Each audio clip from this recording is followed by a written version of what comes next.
Përderisa pas sukses mundoheni t'i bindni shqiptarët që të mos e votojnë kandidatin e vetëm shqiptar për president, ju duhet të jepni llogari për korrupsionin dhe hajnin e papar në radhët e juaja.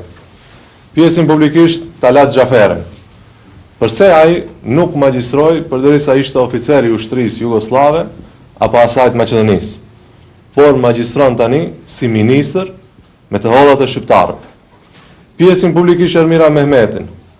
Përveç rrogës mujore të deputetës që kalon 1.500 euro dhe 500 euro në muaj nga Talati, edhe sa burime tjera financimi shfrytëzon në kurriz të shqiptarëve. Kur Gruevski numëron projektet e realizuara të Maqedonasit, vallë si ndjeheni ju që një gur se lëvizet prej vendi për shqiptarët për 6 vite në qeveri?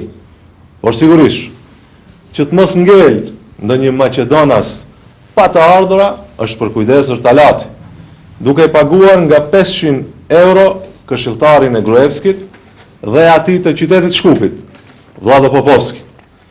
Pjesin publikisht Talatin, përveç idejimit dhe realizimit të projektit Shkupi 2014. Cilat shërbime tjera antishqiptare ja paguani Vlado Popovskit?